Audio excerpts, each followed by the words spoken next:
भोजस्योदार्यं गद्यांशों का संदर्भ व हिंदी अनुवाद। गद्यांश प्रथम। ततः कदाचित् द्वारपाल आगत्य महाराजं भोजं प्राह देव कोऽपि नावशेषो विद्वान् द्वारे वर्तते इति। राजा प्रवेशय इति प्राह।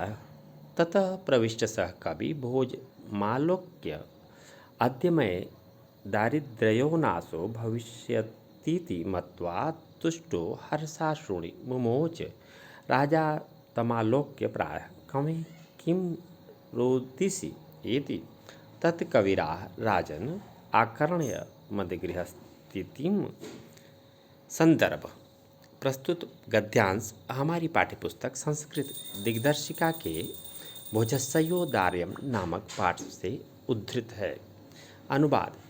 तत्पश्चात द्वारपाल ने आकर महाराज भोज से कहा, देव, द्वार पर ऐसा विद्वान खड़ा है जिसके तन पर केवल लंगोटी ही शेष है। राजा बोले, प्रवेश कराओ। तब उस कवि ने भोज को देखकर यह मानकर कि आज मेरी दरिद्रता दूर हो जाएगी, प्रसन्नता के आंसू बहाए। राजा ने उसे देखकर कहा, कवि, रोते क्यों हो? तब कवि ने कहा, राजन, मेरे घर की स्थिति को सुनिए। गद्यांश द्वितीय।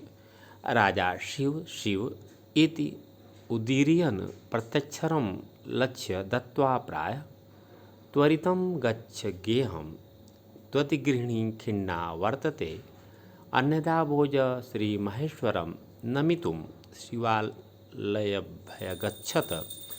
तथा कोऽपि ब्राह्मणः राजानां शिवसान्निध्यो प्राह देव।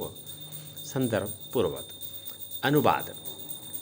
शिव शिव कहते हुए प्रत्येक अक्षर पर लाख मुद्राएं देकर राजा ने कहा, शीघ्र घर जाओ, तुम्हारी पत्नी दुखी है।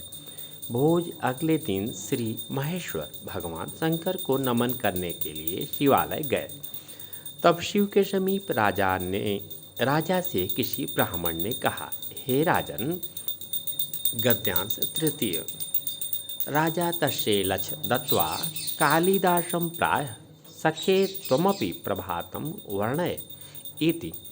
तत्कालिदासः प्राह अभूत प्राचीः प्रिंगा रसनपतिरिव प्राप्य कनुर्क गतच्छायचन्द्रो बुधजन इव ग्राम्य सदसि क्षणं क्षीणस्तारा नृपतय इवानुद्यमपराः न दीपा राज्यन्ते द्रविणरहितानामेव गुणाः। राजा तितुष्ट तस्मै प्रसरं लक्ष्यं ददौ। संदर्भ पूर्वक। अनुवाद। राजा ने उसे 1,00,000 रुपये देकर कालिदास से कहा, मित्र, तुम भी प्रभात का वर्णन करो। तब कालिदास ने कहा, पूर्व दिशा सुवर्ण सूर्य की पहली किरण को पाकर पारे सी पीली सुनहरी हो गई। चंद्रमा वैसे ही कांतिहीन हो गया जैसे अज्ञानियों की सभा में विद्वान। तारे उद्यमहीन राजाओं की भांति क्षण भर में क्षीण हो गए हैं। निर्धनों के गुणों के सदृश दीपक भी नहीं चमक रहे हैं।